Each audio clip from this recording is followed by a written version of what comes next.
আসসালামু আলাইকুম ওয়া রাহমাতুল্লাহি ওয়া বারাকাতুহু। সবাই কেমন আছেন? আশা করছি সবাই খুব ভালো আছেন।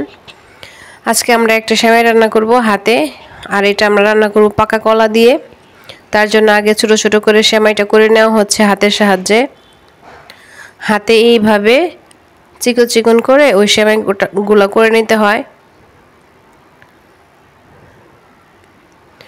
আস্তে আস্তে আমরা সবগুলো সেমাই করে নিচ্ছি এখন।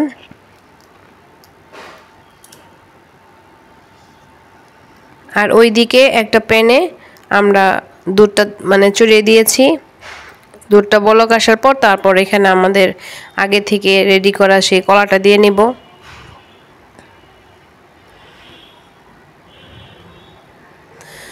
আমার প্যানে অলরেডি দুধটা গরম হয়ে গিয়েছে, বলক এসে গেছে। এখন আগে থেকে ম্যাশ করা সেই কলাটা দিয়ে নেব, পাকা কলা ছিল এটা।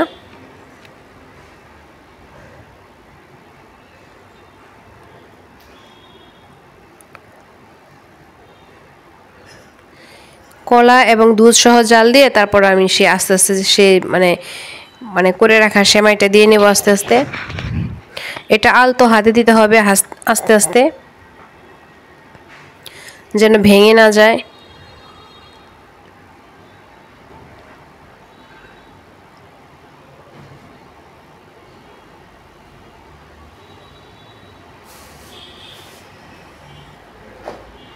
আমি সবগুলো সেমাই আস্তে আস্তে দিয়ে নিচ্ছি।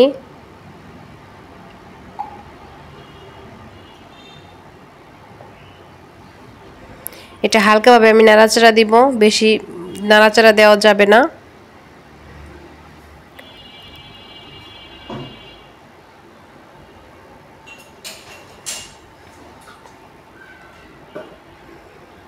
মোটামুটি এটা জাল করতে হবে ভালোভাবে, মোট কথা ভালোভাবে কুক করতে হবে। এটা বলক চলে আসছে।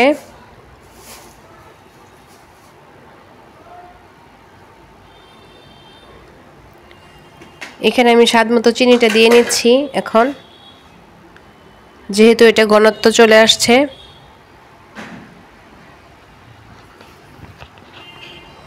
এই সেমাইটা এইভাবে রান্না করলে অনেক ভালো লাগে খেতে।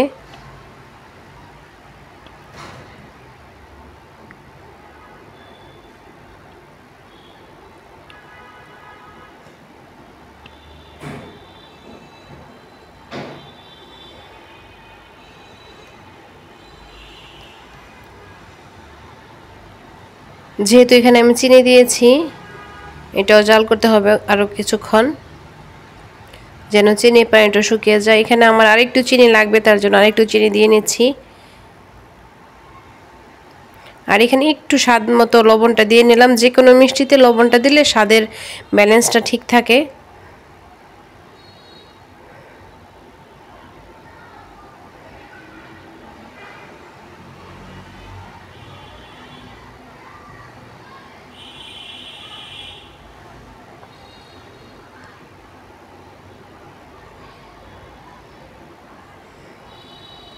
মোটামুটি অনেকটাই ঘনত্ব চলে আসছে।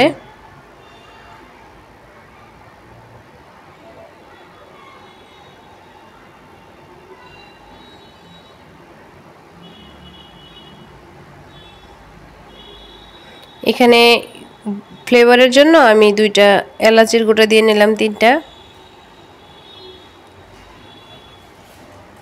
এখন আমি আরেকটু নাড়াচাড়া দিব হালকাভাবে।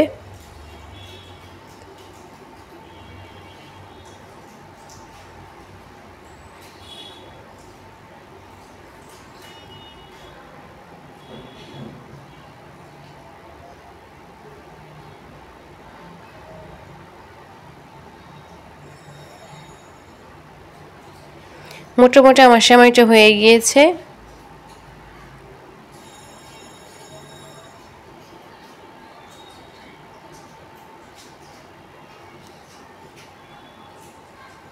আমার থিকনেসটা এতটুকু ছিল সেমাইয়ের।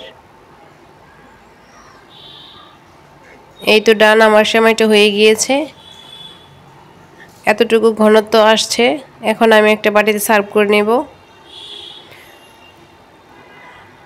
আর এখানেই বিদায় নিয়ে নেব। আপনারা সবাই ভালো থাকবেন। লাইক কমেন্ট শেয়ার সাবস্ক্রাইব করবেন সবাই। এখানে বিদায় নিয়ে নিচ্ছি। আসসালামু আলাইকুম ওয়া রাহমাতুল্লাহি ওয়া বারাকাতুহু। Take care everybody.